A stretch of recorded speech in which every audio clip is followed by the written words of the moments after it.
Hi friends, இன்றைக்கி நம்ம என்ன பார்க்க போகிறோன்னா டார்க் சாக்லேட் ப்ரௌனி. தேவையான பொருட்கள் பார்க்கலாம். முட்டை, dark chocolate, unsalted butter, maida, milk powder, baking soda, cocoa powder. இந்த பொருட்களெல்லாம் எடுத்து வச்சுக்கணும். நெக்ஸ்ட்டு செய்முறை பார்க்குறோம். ஒரு பவுலில் முட்டையும் பவுட்ரு சுகரையும் நல்லா மிக்ஸ் பண்ணிக்கிறோம். அதாவது பபிள்ஸ் வராமல் நல்லா லிக்யூடாக மிக்ஸ் பண்ணணும். இதை மிக்ஸ் பண்ணுற டைமில் அன்சால்டட் பட்டரையும் டார்க் சாக்லேட்டையும் டபுள் பாயில் மெத்தடில் லிக்யூடாக கட்டி இல்லாமல் நல்லா லிக்யூட் பண்ணி எடுத்து வச்சுக்கணும். அடுத்து இந்த முட்டையும் பவுட்ரு சுகரையும் நல்லா மிக்ஸ் பண்ணுறோம். அதாவது 5 மினிட்ஸாவது மிக்ஸ் பண்ணணும். அப்போ தான் நமக்கு நல்லா லிக்யூடாக கிடைக்கும், பபுள்ஸ்லாம் இல்லாமல். நம்ம இதை மிக்ஸ் பண்ணிவிட்டு இதோட நம்ம நிறைய இன்க்ரீடியன்ட்ஸ் ஆட் பண்ணுறோம்.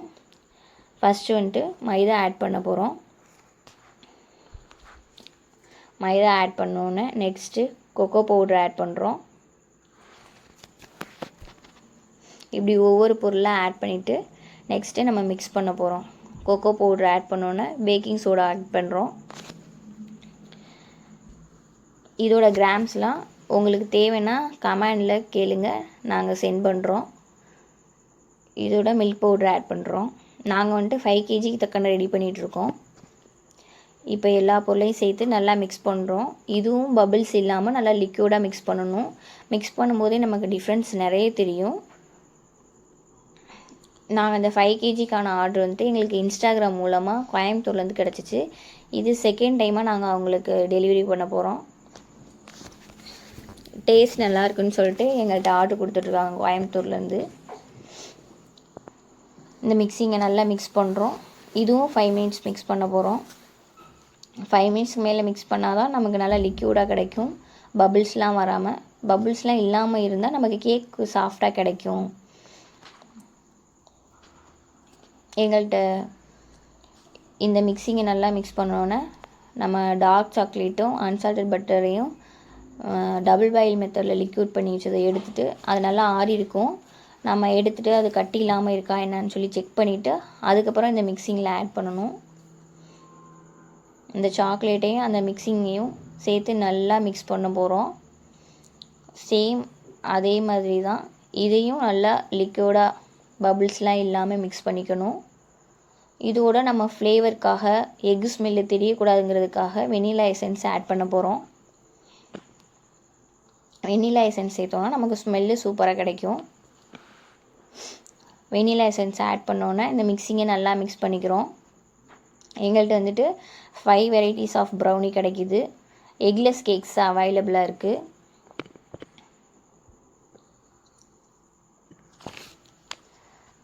எங்கள்கிட்ட ஐஸ்கிரீம்ஸு, கேக்ஸு, மஃபின்ஸு எல்லாம் கிடைக்கும். உங்களுக்கு தேவைப்பட்டால் எங்கள்கிட்ட கமெண்டில் சொல்லுங்கள், நாங்கள் உங்களுக்கு செஞ்சு டெலிவரி பண்ணிடுவோம். ரெசிபீஸ் வேணாலும் கேளுங்க, நாங்கள் உங்களுக்கு கமெண்டில் சொல்கிறோம், நீங்கள் ட்ரை பண்ணி பார்க்கலாம். இந்த மிக்ஸிங்கை நல்லா மிக்ஸ் பண்ணிட்டோம். நமக்கு மிக்ஸ் பண்ணும் போதே தெரியுது நமக்கு சூப்பராக நல்ல லிக்யூடாக கிடச்சிருக்கு. இந்த மிக்ஸிங் நல்லா மிக்ஸ் பண்ணி லிக்யூடாக எடுத்துக்கிறோம். நெக்ஸ்ட் வந்து ஒரு ட்ரேயில் ஆயில் அப்ளை பண்ணி பட்டர் ஷீட் போட்டுக்கிறோம். பட்டர் ஷீட் போட்டு ரெடியாக எடுத்து வச்சுட்டு நம்ம இந்த மிக்ஸ் பண்ண லிக்யூடில் நட்ஸு போட்டு அதை நல்லா மிக்ஸ் பண்ணுறோம். நட்ஸை போட்டு மிக்ஸ் பண்ணோன்னே இந்த ட்ரேயில் நம்ம மிக்ஸ் பண்ண லிக்யூடை எடுத்து போட்டுக்கிறோம். எல்லா பக்கமும் சமமாக நம்ம அந்த ட்ரேயில் அப்ளை பண்ணிவிட்டு அதுக்கு மேலே நம்ம திரும்பவும் நட்ஸு சேர்த்துக்கிறோம்.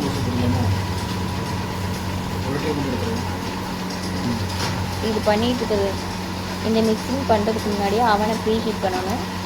ஏன்னா அப்போ தான் அவனை ப்ரீ ஹீட் பண்ணோன்னா நம்ம இந்த கேக் ஈஸியாக இருக்கும், நமக்கு ஈஸியாக இருக்கும், கேக்கும் நல்லா சாஃப்டாக கிடைக்கும். அவன் வந்துட்டு 180 டிகிரியில் டெம்பரேச்சர் வச்சுக்கணும். டைமிங் வந்து 40 மினிட்ஸ் செட் பண்ணி வச்சுக்கிறோம். இப்போ நம்ம ட்ரேயில் போட்டுட்டோம். நெக்ஸ்ட் வந்து நட்ஸு மேலே போட போகிறோம். நட்ஸ் போட்டோம். நெக்ஸ்ட் வந்துட்டு அவனில் ஏற்ற போகிறோம். நட்ஸ் போட்டோன்னா நமக்கு பார்க்கவே நல்லா டெக்கரேட் பண்ண மாதிரி அழகாக நமக்கு கேக் ப்ரௌனி கிடைக்கும். இப்போ அவன் வந்து 180 டிகிரி டெம்பரேச்சரில் 40 மினிட்ஸில் செட் பண்ணிவிட்டு நம்ம ட்ரேவை ஏற்ற போகிறோம். இந்த ப்ரௌனி மிக்ஸிங்கை போட்ட ட்ரேவை வந்துட்டு உள்ளே ஏற்றிட்டு நம்ம அவனை க்ளோஸ் பண்ணிடணும். நெக்ஸ்ட்டு வெந்துருச்சா நம்ம எப்படி செக் பண்ணுறதுன்னா டூத் ஸ்டிக் ஒன்று எடுத்துக்கணும். அதை வந்துட்டு அந்த ப்ரௌனிக்குள்ளே விட்டுட்டு எடுத்து பார்த்தோன்னா அந்த டூத் ஸ்டிக்கில் வந்துட்டு இந்த மாவு ஒட்டுச்சுன்னா அது வேகலைன்னு அர்த்தம். மாவு ஒட்டலைன்னா நல்லா வெந்துருச்சுன்னு அர்த்தம். நம்ம டூத் ஸ்டிக்கை விட்டு பார்த்துட்டோம், நமக்கு நல்லா வெந்துருச்சு. ஒவ்வொரு ட்ரேவையும் 2 சைடுமே நல்லா செக் பண்ணி பார்த்துக்கணும். ஏன்னா அப்போ தான் நமக்கு வெந்திருக்கா என்னன்னு சொல்லிட்டு கரெக்டாக தெரியும். நம்ம 2 ட்ரே செக் பண்ணுறோம், நமக்கு கரெக்டாக தெரியுது நல்லா வெந்துருச்சு. அப்படி டூத் ஸ்டிக் விட்டு பார்க்கலாம், இல்லைனா கை விரலை வச்சு ப்ரெஸ் பண்ணி பார்க்கலாம். ப்ரெஸ் பண்ணோன்னா நமக்கு கேக்கு ப்ரெஸ் பண்ணும்போது உள்ளர போயிருந்துச்சுன்னா கேக் வேகலைன்னு அர்த்தம், மேலே இருந்துச்சுன்னா கேக் வெந்துருச்சுன்னு அர்த்தம். நம்ம ட்ரேவை இறக்கிட்டு ப்ரௌனி ஆற வைக்கிறோம். ரொம்ப ஜில்லுன்னு இல்லாமல் ரொம்ப ஹீட்டாகவும் இல்லாமல் நம்ம எடுத்து ஆற வச்சுட்டு இப்போ பீஸ் கட் பண்ணுறோம். நம்ம எங்களுக்கு வந்துட்டு ஆர்டருக்காக ஒரு பீஸ் வந்து 100 கிராமில் கட் பண்ணிக்கிறோம். நல்லா சாஃப்டாக கிடச்சிருக்கு. இதை வந்து தனித்தனியாக பேக் பண்ணி எடுத்துக்கிறோம். இந்த வீடியோ உங்களுக்கு பிடிச்சிருந்துச்சுன்னா லைக் பண்ணுங்கள், சப்ஸ்கிரைப் பண்ணுங்கள், பெல் பட்டனை மறக்காமல் டச் பண்ணுங்கள். உங்களுக்கு என்ன ரெசிபி வேணாலும் எங்கள்கிட்ட கேட்கலாம். உங்களோட சப்போர்ட் எங்களுக்கு எப்போவும் தேவை. ஸோ எங்களோட ஸ்மார்ட் பேக்ஸ் அண்ட் கேக்ஸ் அப்படிங்கிற சேனலை லைக் பண்ணுங்கள், சப்ஸ்கிரைப் பண்ணுங்கள், மறக்காமல் பெல் பட்டனை டச் பண்ணுங்கள். நாங்கள் போடுற வீடியோ உங்களுக்கு சீக்கிரம் வந்து சேரும். ஓகே, டாட்டா, பாய் பாய். உங்களுடன் உங்கள் நந்தினி. இந்த வீடியோ உங்களுக்கு பிடிச்சிருந்துச்சுன்னா மறக்காமல் சப்ஸ்கிரைப் பண்ணிடுங்க. அடுத்த வீடியோவில் நம்ம